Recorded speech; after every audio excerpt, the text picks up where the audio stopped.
Hello, dear colleagues. My name is Anastasia Isakova, and I am an engineer at the Infochemistry Research and Education Center. I focus on projects related to cheminformatics. This lecture focuses on using machine learning techniques to find new medications.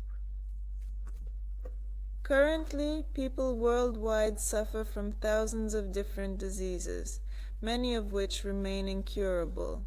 Therefore, finding new drug molecules is one of the biggest challenges we face.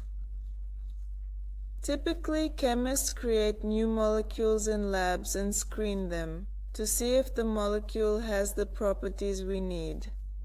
These studies take a long time and cost a lot. Developing one drug usually takes about 12 to 15 years, and total production costs reach around $2.5 billion, with many molecules not passing screening. Modern computing methods, especially machine learning, allow for substantial savings in time and costs for drug manufacturing. The essence of machine learning is that we create a predictive model that learns from a large data set, which can identify patterns necessary for predicting the properties we are interested in. Building machine learning models for studying ecological properties of molecules is a new and promising area which lies at the intersection of chemistry, biology, mathematics, and IT, and it is one of the priority areas actively developing at the Infochemistry Research Center. Our latest successful project focused on creating a machine learning model to evaluate how well molecules can cross the blood-brain barrier. The blood-brain barrier is a semi-permeable barrier between blood and the nervous system, which protects our central nervous system from the penetration of unwanted substances.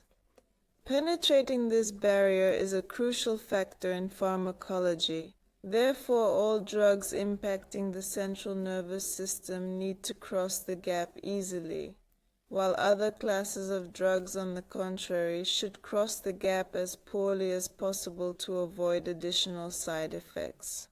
Molecules crossing the gap is hard to alter experimentally, which is why researchers have high hopes for machine learning. This case can be approached from different angles. Initially, we want to learn how to solve a classification task, meaning we will determine if a molecule crosses the gap, giving outputs of zeros or ones. Currently, there are several machine learning models with quite high meta and quality metrics. However, the main problem with these models is that they are not publicly accessible, so researchers are unable to use them for their work or reproduce the results found in the articles.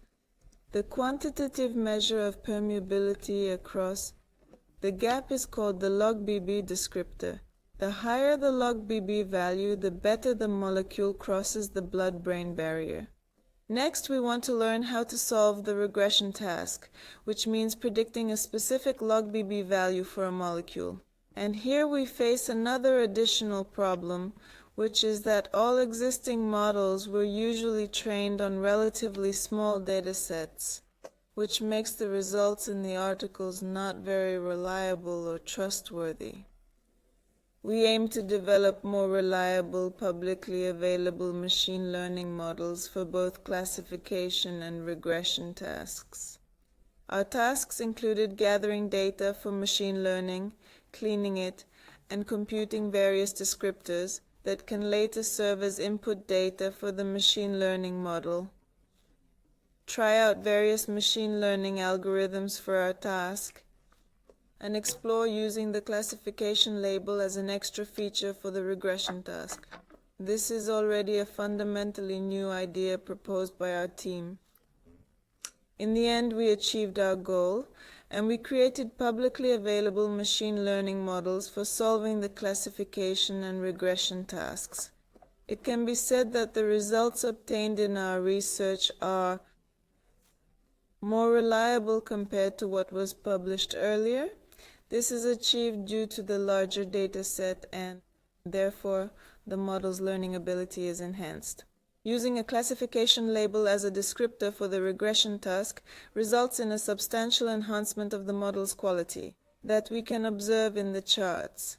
Currently, there are plans to publish an article based on the findings of this research project. In conclusion, I would like to emphasize once again that modern methods of chemoinformatics and computational chemistry significantly accelerate and reduce the cost of drug development. One of the most in-demand methods is machine learning. Our Infochemistry Scientific and Educational Center pays special attention to research related to the application of machine learning methods for the analysis of chemical and biological systems. A vivid example of a successful project that was implemented in collaboration with our industrial partner, the IT company Syntelli, was thoroughly examined in today's lecture. That concludes everything. Thank you for your attention.